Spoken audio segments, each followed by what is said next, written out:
ശബ്ദം കേൾക്കുവാൻ ഇന്ന് നമുക്ക് വളരെ പ്രാർത്ഥനയോടുകൂടെ ആയിരിക്കാം. നാം ഇന്ന് ഉപവാസ പ്രാർത്ഥനയുടെ പ്രാരംഭ ദിവസത്തിൽ ചിന്തിച്ച വചനം 1 Corinthians 6-ാം അധ്യായത്തിൻ്റെ 19-20 വാക്യങ്ങളായിരുന്നു. ഇങ്ങനെയാണ് അത് വായിക്കുന്നത്. ദൈവത്തിൻ്റെ ദാനമായി നിങ്ങൾ ഇരിക്കുന്ന പരിശുദ്ധാത്മാവിൻ്റെ മന്ദിരമാകുന്നു നിങ്ങളുടെ ശരീരമെന്നും നിങ്ങളെ വിലയ്ക്ക് വാങ്ങിയിരിക്കുക, നിങ്ങൾ ദാനദാനങ്ങൾക്കുള്ളവരല്ല എന്നും അറിയുന്നില്ലയോ? ആകയാൽ നിങ്ങളുടെ ശരീരം ദൈവത്തെ ബോധപ്പെടുത്തുന്നു. നിങ്ങളെ വിലയ്ക്ക് വാങ്ങിയിരിക്കുക, നിങ്ങൾ ദാനദാനങ്ങൾക്കുള്ളവരല്ല എന്ന് അറിയുന്നില്ലയോ? ഹല്ലേലൂയ. ഇതിനെക്കുറിച്ച് നമ്മൾ കുറച്ച് ഡീപ്പായിട്ട് നമ്മൾ ആ ദിവസങ്ങളിൽ ചിന്തിക്കുവാനായിട്ട് ഇടയായി. അതുകൊണ്ട് ആ ഒരു വിഷയത്തിലേക്ക് അതിൻ്റെ കണ്ടിന്യൂഷനായിട്ട് ഞാൻ ഇന്ന് എടുക്കുവാനായിട്ട് ആഗ്രഹിക്കുകയാണ്. അപ്പോൾ നമ്മൾ നമുക്കുള്ളവരല്ല എന്നുള്ളൊരു തിരിച്ചറിവ്, അതാണ് നമ്മളെ വിശുദ്ധ ജീവിതത്തിലേക്ക് നയിക്കുന്ന ഒരു പ്രധാനപ്പെട്ട ഒരു കാര്യം.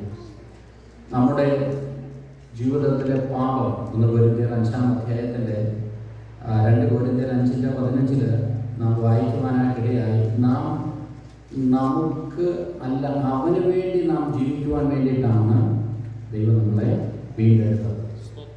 അപ്പം നാം നമുക്ക് വേണ്ടി ജീവിക്കേണ്ടവരല്ല, നമ്മൾ കർത്താവിന് വേണ്ടിയിട്ട് ജീവിക്കേണ്ടവരാണ്, കർത്താവിനുള്ളതാണ്. അപ്പം ഈ നാം നമുക്ക് വേണ്ടി ജീവിക്കുന്നത് സത്യത്തിൽ ഒരു പാപമാണ്. നമ്മൾ അതിനെക്കുറിച്ചൊക്കെ ഡീറ്റെയിൽ ആയിട്ട് എടുത്തു. അതുകൊണ്ട് എൻ്റെ പലരും അതിനകത്തില്ലാഞ്ഞതുകൊണ്ട് ഞാൻ അതിനെ ഒന്ന് ടച്ച് ചെയ്തതേ ഉള്ളൂ. അപ്പം നാം നമുക്ക് വേണ്ടി ജീവിക്കരുത്, നാം കർത്താവിന് വേണ്ടിയിട്ട് ജീവിക്കണം. കർത്താവിന് വേണ്ടിയിട്ട് ജീവിക്കുവാൻ വേണ്ടിയിട്ടാണ് യേശു രക്തം തന്ന് നമ്മളെ വീണ്ടെടുത്തത്. ഹല്ലേലൂയ. അപ്പോൾ ദൈവത്തിന് വേണ്ടിയിട്ട് ജീവിക്കുക എന്ന് പറയുമ്പോൾ മറ്റൊരു ഭാഗത്ത് പാപം എന്ന് പറയുമ്പോൾ നമ്മൾ ദൈവത്തിൻ്റെ അതോറിറ്റിയിൽ നിന്ന് വെളിയിലായി നാം നമുക്ക് വേണ്ടിയിട്ട് അല്ലെങ്കിൽ നമുക്ക് ചുറ്റുമാണ് സകലതും എന്ന് ചിന്തിക്കുന്നത്. കാര്യം ആ ഒരു കാര്യം എനിക്ക് ഒന്നുകൂടെ എംഫസൈസ് ചെയ്യാനായിട്ടുണ്ട്. പലപ്പോഴും നാം ചിന്തിക്കുന്നത് ഈ ലോകത്തിലുള്ളതെല്ലാം നമുക്ക് വേണ്ടിയിട്ടാണ്. ഒരു കാലം വരെ മനുഷ്യൻ ചിന്തിച്ചിരുന്നത് ഭൂമിയാണ് സൂര്യൻ ചുറ്റിക്കൊണ്ടിരിക്കുന്നതാണ്. കുറച്ച് കഴിഞ്ഞപ്പോഴാണ് നമുക്ക് മനസ്സിലായത് ഭൂമിയെ അല്ല സൂര്യൻ ചുറ്റിക്കൊണ്ടിരിക്കുന്നത്, സൂര്യനെയാണ് ഭൂമി ചുറ്റിക്കൊണ്ടിരിക്കുന്നത്. കാര്യം നമ്മൾ നോക്കുമ്പോൾ രാവിലെ കിഴക്ക് സൂര്യൻ നിൽക്കുന്നു, വൈകുന്നേരം പടിഞ്ഞാറ് സൂര്യൻ ഉദിക്കുന്നു. അപ്പോൾ നമ്മുടെ വിചാരം സൂര്യൻ ഭൂമിയെ ഇങ്ങനെ ചുറ്റിക്കൊണ്ടിരിക്കുകയാണ്. സത്യം പറഞ്ഞാൽ ഉപവാസ പ്രാർത്ഥനയെ നമ്മളൊന്ന് അകത്തോട്ടൊന്ന് ചിന്തിച്ചാൽ നമ്മുടെ പലപ്പോഴും ചിന്ത ഈ ലോകത്തിലുള്ളവരെല്ലാവരും നമുക്ക് വേണ്ടിയിട്ടാണ്. ദൈവം തന്നെ നമുക്ക് വേണ്ടിയിട്ടാണ്. ദൈവം നമ്മുടേതാണ്, ദൈവം നമ്മുടെ കാര്യങ്ങൾ നടത്തി തരും. ഇതാണല്ലോ നമ്മൾ പാടുകയും പ്രാർത്ഥിക്കുകയും ഒക്കെ ചെയ്യുന്ന ഒരു കാര്യം. എല്ലാവരും നമുക്ക് വേണ്ടിയിട്ടായിരിക്കണം, എല്ലാവരും നമ്മുടെ ചുറ്റും ഇങ്ങനെ ചുറ്റിക്കൊണ്ടിരിക്കണം. ഭർത്താക്കന്മാരാണെങ്കിൽ വിചാരിക്കും ഭാര്യമാർ എപ്പോഴും വീട്ടിൽ അവരുടെ കാര്യത്തിന് വേണ്ടിയിട്ട് ഇങ്ങനെ ചുറ്റിക്കൊണ്ടിരിക്കണം. ചായ എന്ന് പറയുമ്പോൾ ചായ, കാപ്പി എന്ന് പറയുമ്പോൾ കാപ്പി എന്നൊക്കെ പറയുന്നത് പോലെ നമ്മുടെ മാനസികമായ ചിന്ത എല്ലാവരും നമുക്ക് വേണ്ടി ചുറ്റിക്കൊണ്ടിരിക്കണം. പാസ്റ്റർ ചുറ്റിക്കൊണ്ടിരിക്കണം. എന്തെങ്കിലും ആവശ്യമുണ്ടെങ്കിൽ ഓടി വിളിച്ചോണം, പാസ്റ്റർ വന്നോണം, പാസ്റ്റർ വിളിച്ചോണം. കാര്യം നമ്മുടെ ചിന്താഗതി എന്ന് പറഞ്ഞാൽ എല്ലാവരും നമുക്ക് ചുറ്റും, നമ്മളാണ് മെയിൻ ഫോക്കസ്. എന്തിനാ പറഞ്ഞെന്ന് ചോദിച്ചാൽ ഇത് മാറണം. ഒരു ദിവസം പറയാണ്, അടിമത്വം നിലനിന്നിരുന്ന കാലത്ത് കൊരിന്ത്യ ലേഖനത്തിൽ അവരോട് പറയുകയാണ്, നിങ്ങളെ വിലയ്ക്ക് വാങ്ങിയിരിക്കുക. വിലയ്ക്ക് വാങ്ങിയ ഒരു അടിമയ്ക്ക് സ്വന്തമായി യാതൊരു അധികാരവും അവകാശവും ഇല്ല. ഹല്ലേലൂയ. നമ്മൾ പലപ്പോഴും പറയാം ഇതെൻ്റെ അവകാശമാണ്, അധികാരമാണെന്നൊക്കെ നമ്മൾ കർത്താവിനോട് പറയാറുണ്ട്. പക്ഷെ പൗലോസ് വളരെ വ്യക്തമായി പറയുന്നു, നിങ്ങളുടെ വിശുദ്ധ ജീവിതം അത് പൂർത്തിയാകണമെങ്കിൽ ഈ ഒരു വെളിപ്പാട് നിങ്ങളുടെ അകത്ത് വരണം. കാര്യം ഞാൻ എനിക്കുള്ളതല്ല, ഞാൻ കർത്താവിനുള്ളതാണ്. എൻ്റെത് എന്നുള്ള ഫോക്കസ് നിങ്ങൾ മാറിയെങ്കിൽ മാത്രമേ നിങ്ങളുടെ ജീവിതം കർത്താവിന് വേണ്ടി ജീവിക്കുവാൻ പറ്റത്തുള്ളൂ. ഒരു ഭാഗത്ത് കഴിഞ്ഞ ദിവസം നാം ചിന്തിച്ചു, അവിടെ പറയുന്നു ഒരു കൂട്ടര്, അത് ശുശ്രൂഷകരായിരുന്നു, അവർ വന്ന് പറയാണ്, കർത്താവേ നിന്റെ നാമത്തിൽ ഞങ്ങൾ ഭൂതങ്ങളെ പുറത്താക്കി, രോഗികളെ സൗഖ്യം സൗഖ്യമാക്കി, ഇന്ന വലിയ വലിയ ശുശ്രൂഷകളൊക്കെ ചെയ്തു. അപ്പോൾ കർത്താവ് പറയാണ്, ഞാൻ നിങ്ങളെ അറിയുന്നില്ല. അത് എൻ്റെ കാര്യം മെസ്സേജ് ബൈബിളിൽ അതിൻ്റെ ട്രാൻസ്ലേഷൻ ഇങ്ങനെ എഴുതിയിരിക്കുന്നത്, അതിനകത്ത് ഇങ്ങനെ എഴുതിയിരിക്കുന്നു, നിങ്ങൾ എന്നെ ഉപയോഗിക്കുമായിരുന്നു നിങ്ങളുടെ മഹത്വത്തിന് വേണ്ടി, അല്ലാതെ നിങ്ങൾ എനിക്ക് വേണ്ടിയിട്ട് ചെയ്തെന്നല്ല പറഞ്ഞത്. നിങ്ങൾ എന്നെ നിങ്ങളുടെ മഹത്വത്തിന് വേണ്ടിയിട്ട് ഉപയോഗിക്കുമായിരുന്നു. അതുകൊണ്ടാണ് അവരോട് പറഞ്ഞത്, ഞാൻ നിങ്ങളെ അറിയുന്നില്ല. ഹല്ലേലൂയ. അപ്പോൾ നാം മൊത്തത്തിൽ ചിന്തിക്കുമ്പോൾ ഇതിൻ്റെ എല്ലാം ഒരു കോറായിട്ടുള്ളൊരു കാര്യം, നാം കർത്താവിന് വേണ്ടിയിട്ട് എന്നുള്ളൊരു ബോധ്യത്തിലേക്ക് ദൈവമക്കൾ വരിക എന്നുള്ളത്. ഹല്ലേലൂയ.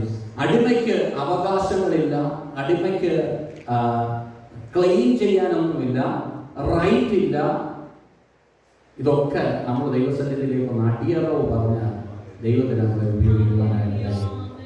ഹല്ലേലൂയ. ആ ഒരു സറണ്ടറാണ് ദൈവത്തിന് നമ്മളോടുകൂടെ, അല്ലെങ്കിൽ നമ്മളിൽ നിന്ന് ദൈവം ആഗ്രഹിക്കുന്നത്. നമ്മുടെ ഓരോ ആരാധനയിലും നമ്മുടെ ജീവിതത്തിൽ നടക്കേണ്ടത് ആ ഒരു സറണ്ടറാണ്. ഹല്ലേലൂയ. നമ്മളെ തന്നെ യാഗപീഠത്തിലേക്ക് വയ്ക്കുവാൻ, ജീവനുള്ള യാഗമായി നിങ്ങളെ തന്നെ ദൈവസന്നിധിയിൽ യാഗമായി സമർപ്പിക്കുവാൻ നിങ്ങളുടെ ജീവിതത്തിൽ കഴിയുക എന്നുള്ളതാണ് ഏറ്റവും പ്രധാനപ്പെട്ട കാര്യം. ഹല്ലേലൂയ. നമുക്ക് പഴയ നിയമം കഴിഞ്ഞ് പുതിയ നിയമത്തിന്റെ തുടക്കം സുവിശേഷങ്ങളാണല്ലോ. അപ്പൊ ഈ സുവിശേഷങ്ങളിൽ തന്നെ വായിക്കുമ്പോൾ, മത്തായി, മർക്കോസ്, ലൂക്കോസ്, യോഹന്നാൻ സുവിശേഷങ്ങൾ വായിക്കുമ്പോൾ, സുവിശേഷങ്ങൾ ക്രമമായി എഴുതപ്പെട്ട ഒരു സുവിശേഷമാണ് ലൂക്കോസിന്റെ സുവിശേഷം. അങ്ങനെയാണ് ലൂക്കോസിന്റെ സുവിശേഷത്തിന്റെ അതിന്റെ ഇൻട്രൊഡക്ഷൻ തന്നെ, അതിന്റെ 4-ാമത്തെ വാക്യം എഴുതിയ 4-ാമത്തെ വാക്യം എഴുതിയൊക്കെ വായിച്ചു കഴിഞ്ഞാൽ നമുക്ക് മനസ്സിലാകും, ക്രമമായി എഴുതുവാൻ വേണ്ടിയിട്ടാണ് ലൂക്കോസിന്റെ സുവിശേഷം എഴുതിയിരിക്കുന്നത്. അതിനകത്ത് ആദ്യം എഴുതിയ ഇമ്പോർട്ടൻ്റ് ആയിട്ടുള്ള ഒരു കാര്യമാണ് സക്കറിയ പുരോഹിതന്റെ കാര്യവും എലിസബത്തിന്റെ കാര്യവും. അതാണ് അവിടുത്തെ ആദ്യത്തെ ഒരു വിഷയമായിട്ട് ലൂക്കോസിന്റെ സുവിശേഷത്തിൽ നമുക്ക് വായിക്കുന്നത്. അപ്പോൾ ഇത് നാം വായിക്കുമ്പോൾ യോഹന്നാൻ എന്ന് പറയുന്ന ഒരു കഥാപാത്രമാണ് ആദ്യം ഈ സുവിശേഷങ്ങൾ, അല്ലെങ്കിൽ ആദ്യം പുതിയ നിയമത്തിന്റെ ഒരു ഇൻട്രൊഡക്ഷൻ തരുന്നത് യോഹന്നാനിലൂടെയാണ്. ലൂക്കോസിന്റെ സുവിശേഷം 1-ാം അധ്യായത്തിന്റെ 17-ാം വാക്യം ഒന്ന് വായിക്കാം. അവൻ അപ്പന്മാരുടെ ഹൃദയങ്ങളെ മക്കളിലേക്കും വഴങ്ങാത്തവരെ നീതിമാന്മാരുടെ ബോധത്തിലേക്കും തിരിച്ചുകൊണ്ട് ഒരുക്കമുള്ള ഒരു ജനത്തെ കർത്താവിന് വേണ്ടി ഒരുക്കുവാൻ അവന് മുമ്പായി ഏലിയാവിന്റെ ആത്മാവോടും ശക്തിയോടും കൂടെ നടക്കും. ഇവിടെ ലൂക്കോസിന്റെ സുവിശേഷം ആരംഭിക്കുമ്പോൾ യോഹന്നാനെ കുറിച്ചൊരു ഇൻട്രൊഡക്ഷൻ ഇവിടെ പറയുന്നു. കഴിഞ്ഞ ദിവസം നാം സുവിശേഷത്തെ കുറിച്ച് കേൾക്കുവാനായിട്ട് ഇടയായി. അപ്പൊ ഈ സുവിശേഷത്തിന്റെ ഒരു തുടക്കം, പുതിയ നിയമത്തിന്റെ ഒരു തുടക്കം ഇവിടെ തുടങ്ങുകയാണ്. ആദ്യം യോഹന്നാൻ പ്രസംഗിച്ച ഒരു പ്രസംഗം, അല്ലെങ്കിൽ യോഹന്നാനെ അവിടെ പുതിയ നിയമത്തിൽ ഇൻട്രൊഡ്യൂസ് ചെയ്യുന്നത്, യേശുവിനെ ഇൻട്രൊഡ്യൂസ് ചെയ്യാൻ വേണ്ടിയിട്ടാണ് യോഹന്നാൻ അവിടെ വരുന്നത്. പക്ഷെ യോഹന്നാന്റെ പ്രസംഗം എന്ന് പറഞ്ഞാൽ മാനസാന്തരം. ഹല്ലേലൂയ.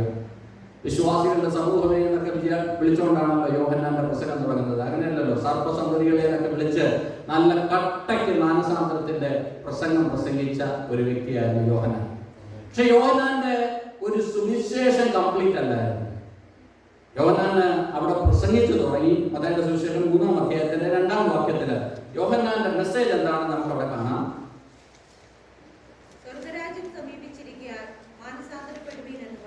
സ്വർഗരാജ്യം സമീപിച്ചിരിക്കാൻ മാനസാന്തരപ്പെടുക. അപ്പോൾ റിപ്പൻഡൻസ് ആണ് നമ്മുടെ ജീവിതത്തില്, ഹല്ലേലൂയ, ഏറ്റവും ഇമ്പോർട്ടൻ്റ് ആയിട്ടുള്ള ഒരു കാര്യമെന്ന് യോഹന്നാൻ അവിടെ പ്രസംഗിച്ചു തുടങ്ങി. നമ്മുടെ എല്ലാ ജീവിതത്തിൽ അത് വേണം. അതിനുശേഷം യേശുവിന്റെ പ്രസംഗം മർക്കോസിന്റെ സുവിശേഷത്തില് അതിന്റെ 1-ാം അധ്യായത്തിന്റെ 14-15 വാക്യങ്ങളിൽ നമുക്ക് വായിക്കാം. എന്നാൽ യോഹന്നാൻ തടവിലായ ശേഷം യേശു ഗലീലയിൽ ചെന്ന് ദൈവരാജ്യത്തിന്റെ സുവിശേഷം പ്രസംഗിച്ചു. അടുത്ത സുവിശേഷത്തിന്റെ പ്രസംഗം ദൈവരാജ്യത്തിന്റെ സുവിശേഷത്തിന്റെ പ്രസംഗമാണ്. അത് യേശു പ്രസംഗിക്കുകയാണ്. ആദ്യം യോഹന്നാൻ തുടങ്ങി. ഞാൻ പലപ്പോഴും ഇങ്ങനെ ഒന്ന് വിഷ്വലൈസ് ചെയ്യാറുണ്ട്. ഈ ചില മീറ്റിങ്ങുകളിലൊക്കെ പോകുമ്പോൾ ഈ പ്രസംഗിക്കുന്ന ആളെ ഇൻട്രൊഡ്യൂസ് ചെയ്യുന്ന ഒരു വ്യക്തിയുണ്ട്. അദ്ദേഹം വന്ന് ഇദ്ദേഹത്തെ കുറിച്ച് കുറച്ച് കാര്യങ്ങളൊക്കെ പറഞ്ഞ് ഒരു ഇൻട്രൊഡക്ഷൻ പറഞ്ഞ് മൈക്ക് യേശുവിലേക്ക് കൈമാറുക. അപ്പൊ യേശു എന്ത് പ്രസംഗിച്ചു? യേശുവിന്റെ പ്രസംഗം അവിടെ കാണാം. കാലം തികഞ്ഞു, ദൈവരാജ്യം സമീപിച്ചിരിക്കുന്നു, മാനസാന്തരപ്പെട്ട സുവിശേഷത്തിൽ വിശ്വസിപ്പീൻ എന്ന് പറഞ്ഞു. Praise the Lord. ഇവിടെ കാലം തികഞ്ഞു, ദൈവരാജ്യം സമീപിച്ചിരിക്കുന്നു, ഇത് യോഹന്നാൻ പറഞ്ഞതാണ്. പക്ഷെ അവിടെ ഒരു അഡീഷനും കൂടെ അവിടെ ഉണ്ടായത്, നിങ്ങൾ സുവിശേഷത്തിൽ വിശ്വസിക്കണം. ഹല്ലേലൂയ. യോഹന്നാൻ ഒരു കാര്യം മനസ്സിലായ കാര്യം, ഈ പഴയ നിയമത്തിലെ പുരോഹിതന്മാരൊക്കെ പാപം ചെയ്ത് ദൈവത്തിന്റെ തേജസ് നഷ്ടപ്പെട്ടു. ഇവിടെ പുരോഹിതൻ സക്കറിയ പുരോഹിതൻ തന്നെ ആലയത്തില് ദൈവത്തിന്റെ സാന്നിധ്യം കണ്ടപ്പോൾ പുള്ളി പേടിച്ചു പോയി. കാര്യം ഇത് കണ്ടിട്ട് കുറെ നാളായി. ഇത് പുള്ളി കണ്ടിട്ടേ ഇല്ല. കാര്യം സാന്നിധ്യം ഈ ആലയത്തിന്റെ അകത്ത പാപം കാരണം, ദേവാലയത്തിലെ പുരോഹിതന്മാർ പാപം ചെയ്ത് ദൈവത്തിൽ നിന്ന് അകന്നപ്പോൾ ദൈവ സാന്നിധ്യം ഇവിടുന്ന് പോയി. പക്ഷെ എന്നിട്ടും ആരാധനയ്ക്ക് ഒരു കുറവില്ല. ക്രമപ്രകാരം ആരാധന നടക്കുന്നുണ്ട്. സക്കറിയ പ്രവചൻ പറഞ്ഞു, കൂറിന്റെ ക്രമപ്രകാരം താൻ ആരാധനയ്ക്ക് കടന്നു വന്നു എന്ന് പറഞ്ഞാൽ ആരാധനയ്ക്ക് ഒരു കുറവുമില്ല. എല്ലാ ഞായറാഴ്ചകളും അവിടെ ആരാധന നടക്കുന്നു. ആരാധന ക്രമമായി നടക്കുമ്പോഴും ദൈവ സാന്നിധ്യം അതിനകത്തുനിന്ന് പോയി. ഹല്ലേലൂയ. ഒരു കാര്യം ചിന്തിക്കണമേ, നാം കൂടി വരുമ്പോൾ ഒരു ചടങ്ങായി നമ്മുടെ ആരാധന മാറരുത്. നാം എന്ന് ദൈവസന്നിധിയിൽ വന്നാലും ആ ദൈവ സാന്നിധ്യം നമ്മുടെ ജീവിതത്തിൽ അനുഭവിക്കണം. ഹല്ലേലൂയ. ഇവിടെ ദൈവ സാന്നിധ്യം ഉണ്ട്, അത് വാസ്തവമായി നാം അനുഭവിക്കണം. അത് കുറഞ്ഞു പോയിട്ടുണ്ടെങ്കിൽ ദൈവസന്നിധിയിൽ ഒന്ന് ഉപവസിക്കണം. ഈ മാസത്തെ ഉപവാസം ഒന്നും കാത്തിരിക്കേണ്ട കാര്യമില്ല. എനിക്ക് ദൈവ സാന്നിധ്യം അനുഭവിക്കുവാൻ കഴിയുന്നില്ലെങ്കിൽ ഞാൻ ദൈവസന്നിധിയിൽ ഒന്ന് ഉപവസിക്കണം. അവിടെ ആരാധനയില് ദൈവ സാന്നിധ്യം ഇറങ്ങാതായി. പുരോഹിതൻ വന്ന് ആലയത്തില് ആരാധനയൊക്കെ ഇങ്ങനെ കഴിച്ചു കഴിഞ്ഞപ്പോൾ ദൈവ സാന്നിധ്യം കണ്ടുപിടി ആകെ പേടിച്ചു. ഹല്ലേലൂയ. അതുകൊണ്ട് എന്താ സംസാരിക്കാനും പറ്റാതെ. കാര്യം ഇതൊക്കെ കണ്ടിട്ട് പോയി വിശ്വസിക്കാനേ പറ്റിയില്ല. നമുക്ക് പലതൊക്കെ കണ്ടാൽ ഇപ്പോൾ വിശ്വസിക്കാനേ പറ്റത്തില്ല. പലതൊക്കെ പറഞ്ഞു കഴിഞ്ഞാൽ തന്നെ നമ്മൾ കേൾക്കുമ്പോൾ ഇതൊക്കെ ചുമ്മാ നടക്കത്തില്ലെന്ന് പറയും. ഹല്ലേലൂയ. ദൈവം പറഞ്ഞാൽ അങ്ങനെ ചെയ്യും. ദൈവം പറഞ്ഞാൽ അങ്ങനെ ചെയ്യും. ഞാൻ പൂർണ്ണമായി വിശ്വസിക്കുന്നു. ഒരുപക്ഷെ നമ്മുടെ ബുദ്ധിക്കൊക്കെ അപ്പുറമായിട്ടുള്ള കാര്യങ്ങളായിരിക്കും ദൈവം പറയുന്നത്. അത് വിശ്വസിക്കുവാൻ ദൈവമക്കളെ നമ്മളെ കൊണ്ട് കഴിയണം. ഹല്ലേലൂയ. Praise the Lord. ദൈവത്തിന്റെ സാന്നിധ്യം കണ്ടപ്പോൾ സക്കറിയ പ്രവാചകൻ ആകെ പേടിച്ചു പോയി. അവന് ദൂത് കിട്ടി. നമുക്ക് ആ കഥകളൊക്കെ അറിയാമല്ലോ. ഞാൻ മുന്നോട്ട് കടന്നു പോകട്ടെ. അവിടെ യേശുവിന്റെ പ്രസംഗം ആ സ്റ്റേജിൽ വന്ന് നിങ്ങൾ സുവിശേഷത്തിൽ വിശ്വസിപ്പീൻ. കാര്യം അവിടെ സുവിശേഷമായവൻ അവിടെ ഉണ്ടായിരുന്നു. യോഹന്നാൻ അത് വെളിപ്പെട്ട് കിട്ടിയില്ല. എന്നാൽ ഹല്ലേലൂയ, യേശുവിന് സുവിശേഷത്തിൽ വിശ്വസിപ്പീൻ എന്ന് പ്രസംഗിക്കുവാനായിട്ട് കഴിഞ്ഞു.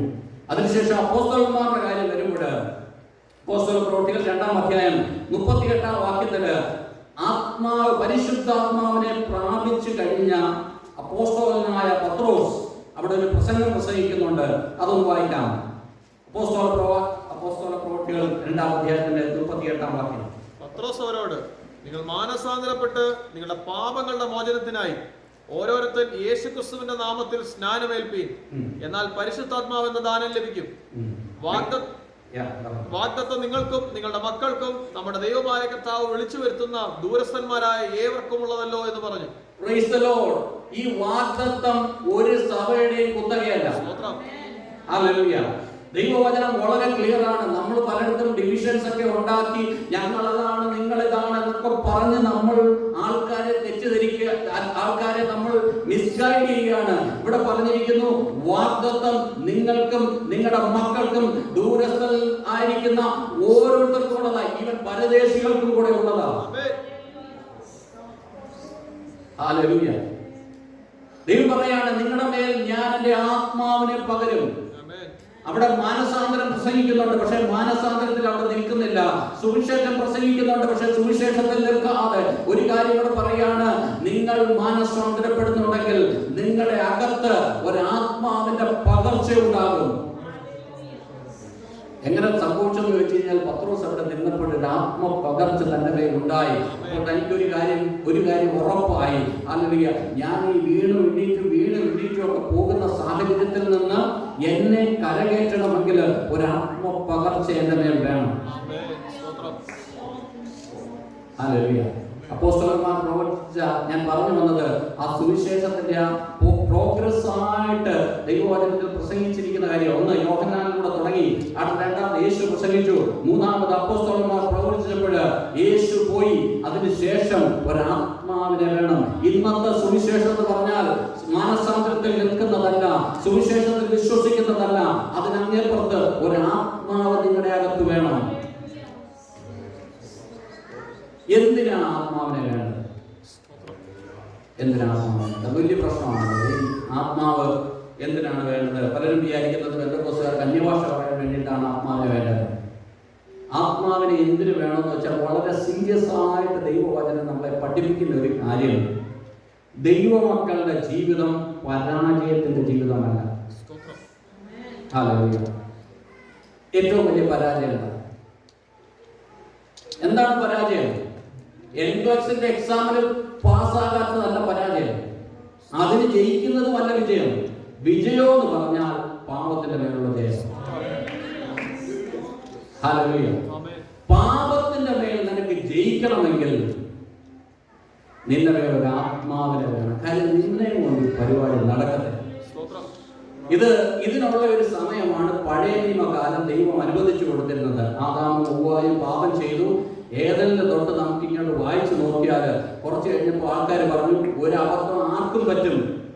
ഇനിയും മോശയും അല്ലെങ്കിൽ ന്യായപ്രമാണം കാണിച്ചു കൊടുത്ത ഇസ്രായേൽ ജനമെല്ലാം ചാടി ഇട്ടിട്ട് പറഞ്ഞു, ഞങ്ങൾ ഇതിൽ നിൽക്കും, ഞങ്ങൾ അങ്ങനെ തന്നെ ചെയ്യും. കൽപ്പനകളൊക്കെ വായിച്ചു. മോശ പറഞ്ഞു, ഒന്നും പേടിക്കണ്ട, ഞങ്ങൾ നിൽക്കും. ഇന്ന് പലരുടെയും ചിന്തയല്ല, നമ്മൾ നിൽക്കും. എവിടാ? ഞായറാഴ്ച നിൽക്കും, തിങ്കളാഴ്ച നടക്കണം. പിന്നീട് പറയും ഞങ്ങൾ നിൽക്കും, പിന്നെ നടക്കണം. എന്താണെന്ന് ചോദിച്ചാൽ ഈ അകത്തുള്ള ആത്മാവ് നിങ്ങളെ കൈകേട്ട്. നിങ്ങൾ തന്നെ ശ്രമിച്ചാൽ നടക്കത്തില്ല. നിങ്ങളുടെ അകത്തൊരു ആത്മാവിനെ വേണം. സകല സത്യത്തിലും നീതിയിലും നിങ്ങളെ വഴി നടത്തുന്ന ഒരു ആത്മാവ് നിങ്ങൾക്ക് വേണം. ഹല്ലേലൂയ. ഇന്ന് ഉപവാസ പ്രാർത്ഥനയിൽ സുവിശേഷം പ്രസംഗിക്കട്ടെ. അപ്പോസ്തലന്മാർ പറയുകയാണ്, നിങ്ങളുടെ അകത്ത് ഒരു ആത്മാവിനെ ആവശ്യമുണ്ട്. ഈ ആത്മാവിനെ നിങ്ങളെ നിർത്തുവാനായിട്ട് കഴിയത്തുള്ളൂ. പത്രോസ് പറയും, ഞാൻ പല പ്രാവശ്യം തള്ളി പറഞ്ഞതാണ്. പക്ഷെ ഒരു ആത്മ പകർച്ച അവന്റെ മേൽ നിന്നപ്പോൾ, ഒരാത്മാവ് അവന്റെ മേൽ വീണപ്പോൾ അവൻ പറയാണ്, നിങ്ങളുടെ മേൽ ഒരു ആത്മാവ് ഉണ്ടെങ്കിൽ നിങ്ങൾ നിൽക്കും. അല്ലെങ്കിൽ ഹല്ലേലൂയ, നിങ്ങളുടെ ഈ സെൽഫായിട്ടുള്ള കാര്യങ്ങളെല്ലാം പരാജയം. ഹല്ലേലൂയ. ഈ മനുഷ്യനെ കൊണ്ട് എന്താ സാധിക്കാറ്? ഞാൻ കഴിഞ്ഞ ദിവസം ചിന്തിച്ചാൽ മനുഷ്യനെ കൊണ്ട് എല്ലാം സാധിക്കും. ഇവിടെ ചന്ദ്രനിൽ പോകുന്നു, ഇനി സൂര്യനിൽ പോകാനുള്ള കാര്യങ്ങളെ കുറിച്ച് പ്ലാൻ ചെയ്യുന്നു. എല്ലാ ടെക്നോളജി മനുഷ്യനെ കുറിച്ച് പറ്റും. നമ്മൾ ഈ പഠിക്കാനുള്ള ബുദ്ധിയെ കുറിച്ചൊക്കെ നമുക്ക് കുഞ്ഞുങ്ങളെ കുറിച്ച് പ്രാർത്ഥിക്കാം. ഈ പ്രാർത്ഥിക്കാത്തവന് ബുദ്ധി ഉണ്ടെന്നുള്ള കാര്യം നമ്മൾ മറക്കരുത്.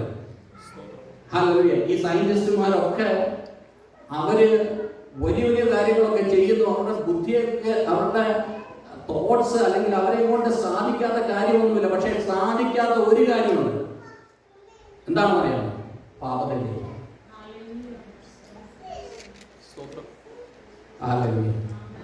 ഇന്ന് ഈ വേദപുസ്തകം നമ്മുടെ മുമ്പിൽ വയ്ക്കുന്ന ഒരൊറ്റ ചലഞ്ച് പാപത്തെ ജയിക്കാനാണ്. ഈ വേദപുസ്തകത്തിൽ നമ്മൾ പല വിഷയത്തെ കുറിച്ച് തർക്കിക്കുകയാണ്.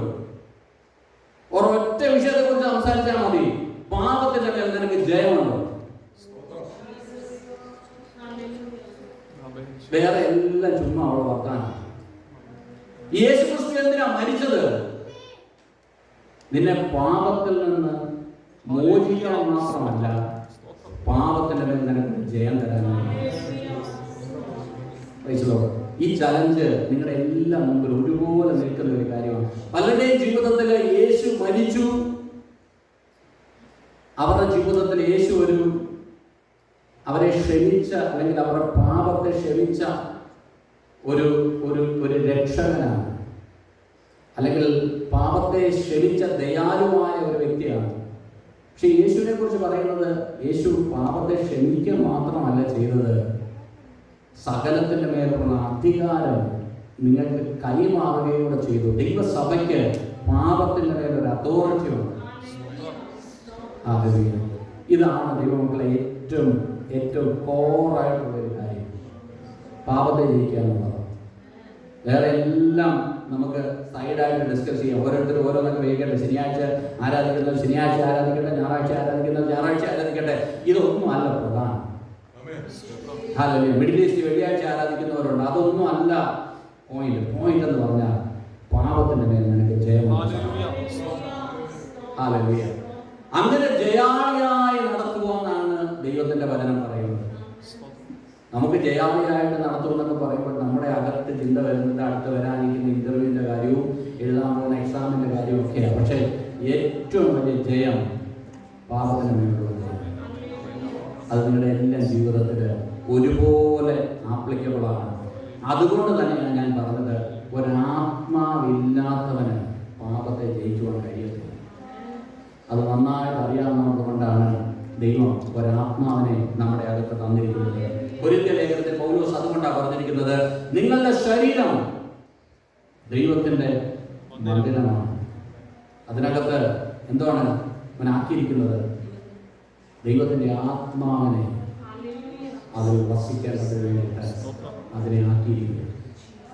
അപ്പൊ നിങ്ങളുടെ ജീവിതത്തിൽ ഒരു പൂർണ്ണ സമർപ്പണമില്ലാതെ സ്റ്റിയറിംഗ് നമുക്കും പരിശുദ്ധാത്മാവിനോട് ഒരുമിച്ച് പിടിക്കാൻ പറ്റുന്നില്ല. പരിശുദ്ധാത്മാവ് സ്റ്റിയറിംഗ് പിടിക്കട്ടെ. നിങ്ങൾ അതിനനുസരിച്ച് അങ്ങ് ദൈവസന്നിധിയിലേക്ക് കൊടുക്കുക എന്നുള്ളത് മാത്രമാണ്. ഹല്ലേലൂയ. വിശുദ്ധ ജീവിതത്തെ കുറിച്ച് ഒരു വാക്കും കൂടെ നമുക്ക് ചിന്തിക്കാം. ഇവിടെ ലൂക്കോസിന്റെ സുവിശേഷം 1 മുതൽ 10 വരെയുള്ള വാക്യങ്ങൾ സമയം പോയല്ലോ, എടുക്കണ്ട. അതിനകത്ത് സക്കയെ കുറിച്ച് പറഞ്ഞിരിക്കുന്നു. സക്കയുടെ ജീവിതത്തിൽ യേശു വന്നപ്പോൾ തൻ്റെ ജീവിതത്തിൽ തനിക്ക് കൊടുക്കേണ്ടതെല്ലാം, റിജക്റ്റ് ചെയ്യേണ്ടതെല്ലാം തൻ്റെ ജീവിതത്തിൽ നിന്ന് മാറുവാനായിട്ടിടയാണ്. ഇന്ന് പലരുടെയും ജീവിതത്തിൽ ഒന്നും സംഭവിക്കേണ്ടാത്ത, അല്ലെങ്കിൽ ഒന്നും മാറ്റങ്ങൾ ഉണ്ടാകാത്തതിൻ്റെ കാര്യം സുവിശേഷം കേട്ടു, പക്ഷെ വിടേണ്ടതെല്ലാം വിടാൻ പറ്റുന്നില്ല. പണ്ട് കേട്ട ഒരു കഥ, ഈ ബെല്ലി ഫാറ്റൊക്കെ കുറയ്ക്കാനുള്ള ഒരുപാട് ക്ലിനിക്സ് ഒക്കെ ഈ ദിവസങ്ങളിലുണ്ട്. ഈ നാളുകളിലൊക്കെ ഒരുപാട് അത് വർദ്ധിച്ചു വന്നുകൊണ്ടിരിക്കുകയാണല്ലോ. അപ്പോൾ ഒരാൾ പോയി വണ്ണമൊക്കെ കുറയ്ക്കാനായിട്ട് പുള്ളി അവിടെ ചെന്നപ്പോൾ കുറച്ച് ഡയറ്റൊക്കെ കൊടുക്കും. ഈ മനുഷ്യനോട് പറഞ്ഞു, 1 മാസം ഈ ഡയറ്റൊക്കെ ഫോളോ ചെയ്ത് കഴിഞ്ഞാൽ വണ്ണം കുറയും. പുള്ളി 1 മാസം ഈ ഡയറ്റൊക്കെ കറക്റ്റായിട്ട് ഫോളോ ചെയ്തു. എന്നിട്ട് അവിടെ ചെന്ന് കഴിഞ്ഞിട്ട് കൂടുന്നതല്ലാതെ കുറയുന്നില്ല. പുള്ളി പറഞ്ഞു, എനിക്ക് പൈസ തിരിച്ചു തരണം, കാര്യം എൻ്റെ വെയിറ്റ് ഒന്നും കുറഞ്ഞില്ല.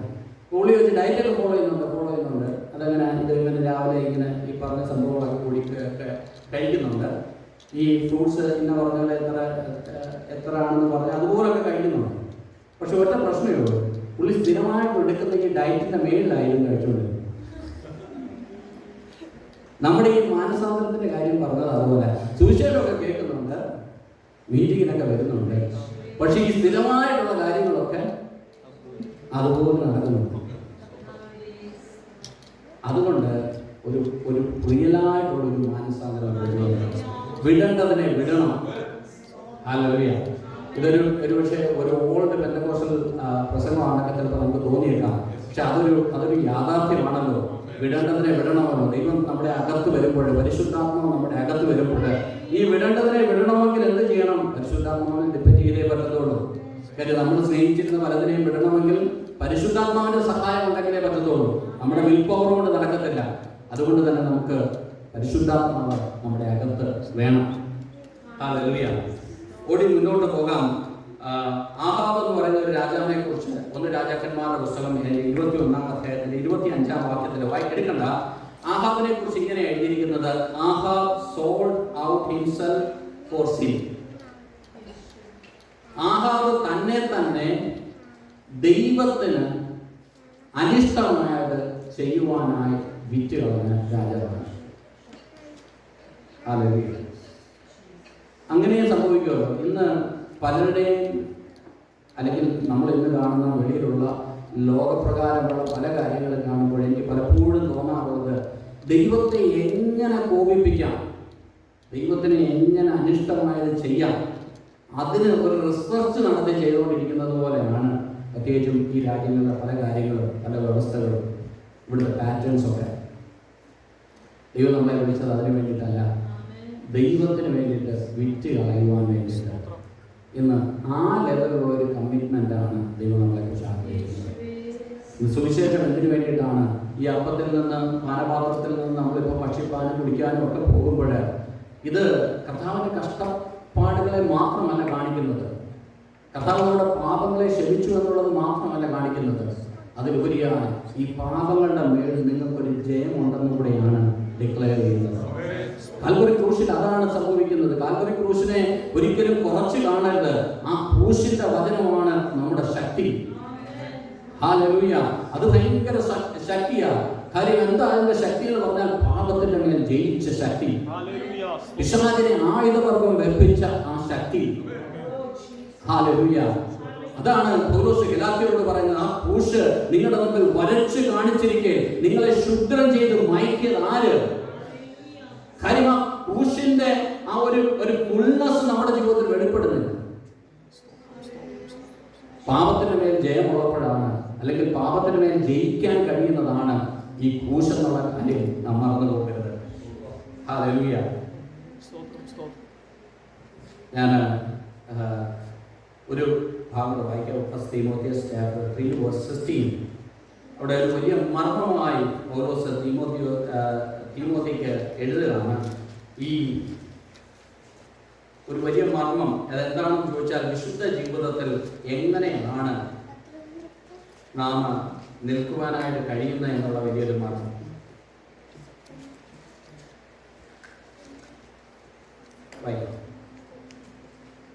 അവൻ ജഡത്തിൽ വെളിപ്പെട്ടു, ആത്മാവിൽ നീതീകരിക്കപ്പെട്ടു, ദൂതന്മാർക്ക് പ്രത്യക്ഷനായി. Praise the Lord. അവൻ ജഡത്തിൽ വെളിപ്പെട്ടു.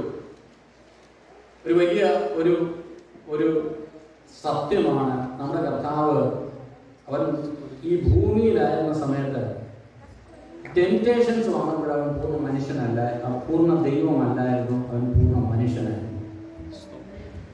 ഞാൻ പറഞ്ഞ മനസ്സിലാവുന്നത്, അവന് ഭൂമിയിലായിരുന്നപ്പോൾ ഇവിടെ ദൈവവുമായിട്ടങ്ങ് നടന്നതല്ല, പകരം എല്ലാ പരീക്ഷകളിലും നമ്മളോട് ഒപ്പം അവന് അതിജീവിച്ചു.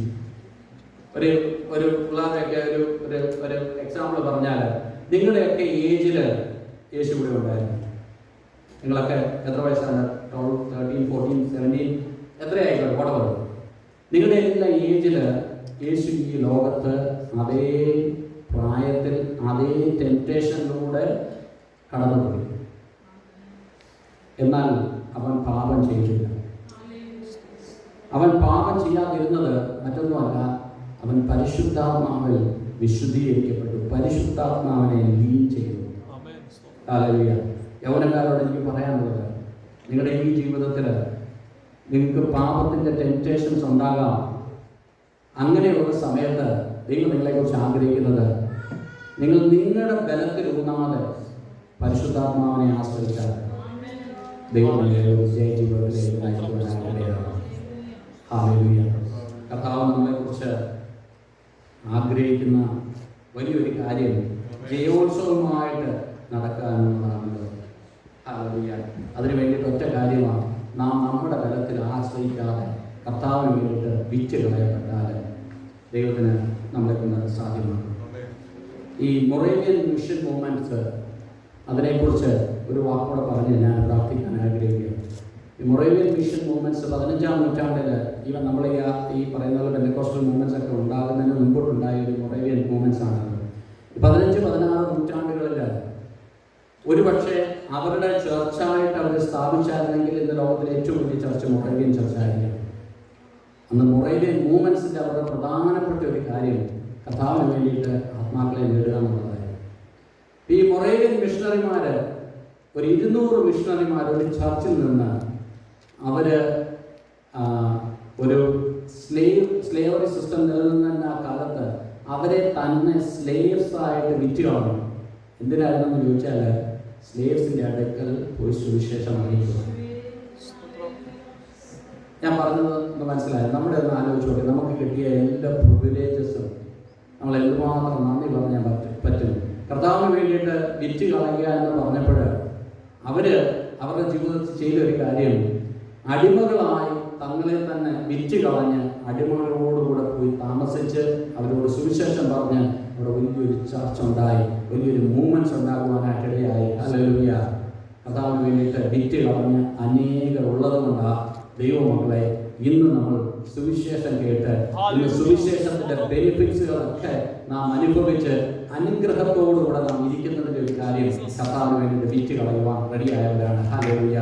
എന്ന് നമ്മളെക്കുറിച്ച് ദൈവം ആഗ്രഹിക്കുന്നത് നിങ്ങൾ ഹാഫ് ക്രിസ്ത്യനായിട്ട് ജീവിക്കുവാൻ വേണ്ടിയിട്ടല്ല ദൈവം നമ്മളെക്കുറിച്ച് ആഗ്രഹിക്കുന്നത്. നിങ്ങൾ പൂർണ്ണമായും ദൈവത്തിൻ്റെ മക്കളായിട്ട് അല്ലെങ്കിൽ വചനപ്രകാരം നിങ്ങൾ ജീവിക്കുവാൻ ആഗ്രഹിക്കുന്നുണ്ടെങ്കിൽ നിങ്ങൾ ആ ഫുൾ ഗോസ്പൽ വിശ്വസിക്കുന്നവരായി തീരണം, അതിനകത്ത് ജീവിക്കുന്നവരായി തീരണം. നിങ്ങൾ നിങ്ങൾക്കുള്ളവരല്ല, നിങ്ങൾ കർത്താവിനുള്ളവരാണ്. നിങ്ങളുടെ അവയവങ്ങൾ ദൈവത്താൽ ഉപയോഗിക്കപ്പെടട്ടെ. ഹല്ലേലൂയ. നിങ്ങളുടെ ശരീരങ്ങൾ അവൻ്റെ ആരാധനയായി തീരട്ടെ. നിങ്ങളെ പൂർണ്ണമായി ദൈവസന്നിധിയിൽ ഒന്ന് ഏൽപ്പിച്ചു കൊടുക്കാം. ഹല്ലേലൂയ. ഇന്ന് കർത്തൃമേശയ്ക്ക് മുമ്പ് നമ്മളെ തന്നെ ആ ഒരു വിഷയത്തിൻ്റെ മേലൊന്ന് ഏൽപ്പിച്ചു കൊടുക്കാം. കർത്താവേ, നീ എന്നെ ഒന്ന് ശുദ്ധീകരിക്കണമേ. ഞങ്ങളെ പൂർണ്ണമായി, ഞാൻ പലപ്പോഴും ഈ ഒരു ഭാഗമാണ് കഴിഞ്ഞ ദിവസങ്ങളിലൊക്കെ ചിന്തിക്കുവാനായിട്ട് ഉപവാസത്തിലായിരുന്നപ്പോൾ ചിന്തിക്കുവാനായിട്ട് ഇടയായത്. പലപ്പോഴും ഞാൻ ചിന്തിച്ചു, പല കാര്യങ്ങളിലും നമുക്ക് പരാതികളുണ്ട്, പല കാര്യങ്ങളിലും നമുക്ക് ഇനിയും ഇങ്ങനെയൊന്നും അല്ലായിരുന്നു, അങ്ങനെയൊക്കെ ആയിരുന്നെന്നോ അങ്ങനെയൊക്കെ ആകണമെന്നുള്ള ചിന്തകളുണ്ട്. അപ്പോഴൊക്കെ ദൈവം നമ്മളെക്കുറിച്ച് ആഗ്രഹിക്കുന്ന ഒരു കാര്യം, നീ പൂർണ്ണമായും നിന്നെ എൻ്റെ കയ്യിലേക്ക് തരുമോ? ഹല്ലേലൂയ. ഇന്ന് ആ മൊറേബ്യൻ മിഷണറിമാരുടെ കാര്യം ഒന്ന് ആലോചിച്ച് നോക്കിയാൽ അവർ നമ്മളെപ്പോലെ മനുഷ്യരാണ്. പക്ഷെ അവർ ദൈവത്തെ സ്നേഹിച്ചതുകൊണ്ട് അവരുടെ ജീവിതം മുഴുവനും, അവരുടെ സ്വാതന്ത്ര്യം മുഴുവനും, അവരുടെ ആ കംഫർട്ട് മുഴുവനും അവർ കർത്താവിന് വേണ്ടിയിട്ട് വിറ്റ് കളയുവാനായിട്ടിടയായി. അവരെന്തിനു വേണ്ടിയിട്ട് അങ്ങനെ ചെയ്തതെന്ന് ചോദിച്ചാൽ, ഈ അബ്രഹാമിൻ്റെ അനുഗ്രഹം ജാതികൾക്ക് വരേണ്ടതിന് വേണ്ടിയിട്ട് അവരെ തന്നെ വിറ്റുകളഞ്ഞു. അനേക ജാതികളെ ഈ അവകാശത്തിൻ്റെ ഈ കർത്താവിൻ്റെ ഈ ഹല്ലേലൂയ ഈ സ്വാതന്ത്ര്യത്തിൻ്റെ ഭാഗമാക്കി മാറ്റുവാനായിട്ടിടയായി. ഹല്ലേലൂയ. നിങ്ങളെ പൂർണ്ണമായി ദൈവസന്നിധിയിൽ ഏൽപ്പിച്ചു കൊടുത്താൽ ദൈവത്തിന് നമ്മളെ ഉപയോഗിക്കുവാനായിട്ട് കഴിയും. ഇന്ന് പലപ്പോഴും ദൈവത്തിന് നമ്മളെ ഉപയോഗിക്കുവാനായിട്ട് കഴിയാത്തതിൻ്റെ കാരണം പലപ്പോഴും നമ്മളിലുള്ള പരിശുദ്ധാത്മാവിനെ നമ്മൾ പലപ്പോഴും ഒതുക്കിക്കളയുന്നു. നമ്മുടെ ചിന്തകൾ, നമ്മുടെ വിചാരങ്ങൾ, നമ്മുടെ നിരൂപണങ്ങൾ, നമ്മുടെ ആഗ്രഹങ്ങൾ, അതിനൊക്കെ നമ്മൾ ഒരുപാട് ഇമ്പോർട്ടൻസ് നമ്മുടെ ജീവിതത്തിൽ കൊടുക്കുമ്പോൾ നമുക്ക് തന്നെ ഒരു പേഴ്സണൽ ഫോക്കസ്ഡ് ആയിട്ടുള്ള ഒരു ലൈഫ് നാം നയിക്കുമ്പോൾ കർത്താവ് നമ്മളെ ഉപയോഗിക്കുവാനായിട്ട് കഴിയത്തില്ല. ഹല്ലേലൂയ. നിങ്ങൾ ആരും ഹല്ലേലൂയ ഒരു നോർത്ത് ഇന്ത്യയിലോ അല്ലെങ്കിൽ മറ്റൊരിടത്തോ പോയി സുവിശേഷം അറിയിക്കണമെന്നല്ല അല്ലതാണ് ഞാൻ പറഞ്ഞത്. അത് നിങ്ങളുടെ ജീവിതത്തിൽ ദൈവം അങ്ങനെ തരുന്നുണ്ടെങ്കിൽ അങ്ങനെ ചെയ്യുക. എന്നാൽ ഞാൻ പറഞ്ഞതിൻ്റെ അർത്ഥം നിങ്ങളെ തന്നെ ദൈവസന്നിധിയിലേക്ക് ഒന്ന് ഏൽപ്പിച്ചു കൊടുത്താൽ കർത്താവിനെ എങ്ങനെ ഉപയോഗിക്കണമോ, കർത്താവിനെ എങ്ങനെ നിങ്ങളുടെ ജീവിതം കൊണ്ട് പ്രയോജനമാക്കണമോ അങ്ങനെ നിങ്ങളൊന്ന് ഏൽപ്പിച്ചു കൊടുത്താൽ ഒരു കാര്യം എനിക്ക് പറയുവാനായിട്ട് കഴിയും. ഈ കുശവൻ ഹല്ലേലൂയ, അവൻ ഹല്ലേലൂയ ഭൂലോകത്തെ സകലത്തിനെയും ചമച്ച ഈ കുശവന് അവന്റെ കയ്യാൽ ഹല്ലേലൂയ പണിത് പുറത്തു വരുന്ന നിങ്ങൾ മനോഹരമായ ഒരു പാത്രങ്ങളായി തീരുവാനായിട്ടിടയാകും. നിങ്ങളുടെ ഹല്ലേലൂയ തലമുറകൾ നഷ്ടപ്പെട്ടു പോകത്തില്ല, നിങ്ങളുടെ ഭാവി നഷ്ടപ്പെട്ടു പോകത്തില്ല, നിങ്ങളുടെ സമാധാനം നഷ്ടപ്പെട്ടു പോകത്തില്ല. ഹല്ലേലൂയ. ഈ ദൈവത്തിന്റെ കരങ്ങളിലേക്ക് നിങ്ങളെ ഒന്ന് കൊണ്ടുപോകാൻ ഇന്ന് ഹല്ലേലൂയ അല്പസമയം നമുക്കൊന്ന് ധ്യാനിക്കുമ്പോൾ, ക്രൂശിനെ ഒന്ന് ധ്യാനിക്കുമ്പോൾ കർത്താവിന്റെ കരങ്ങളിലേക്ക് ഒന്ന് കൊടുക്കാനോ, ഹല്ലേലൂയ പാപത്തെ സ്നേഹിക്കുവാൻ ഞാൻ ഇനി പോകത്തില്ല എന്നുള്ള ഒരു ചിന്ത നിങ്ങളുടെ അകത്തുണ്ടെങ്കിൽ നിനക്ക് ജയം തരുന്നത് പരിശുദ്ധാത്മാവ്. നിന്റെ കഴിവ് കൊണ്ട്, നിന്റെ മിടുക്ക് കൊണ്ട്, നിന്റെ ടാലന്റ് കൊണ്ട് നിനക്ക് പിടിച്ചു നിൽക്കുവാനായിട്ട് കഴിയത്തില്ലായിരിക്കാം. പക്ഷെ നിന്നെ ബലപ്പെടുത്തുന്ന ഒരു പരിശുദ്ധാത്മാവ് അത് നിന്റെ ഉള്ളിൽ പകരുവാൻ എൻ്റെ ദൈവത്തിന് താല്പര്യമുണ്ട്. അത് അങ്ങനെ ഹല്ലേലൂയ നമ്മുടെ ഓരോരുത്തരെയും അകത്ത് പകരുവാൻ നമ്മുടെ കർത്താവിന് ഹല്ലേലൂയ പ്രസാദം തോന്നിയിട്ടുണ്ട്. ഹല്ലേലൂയ.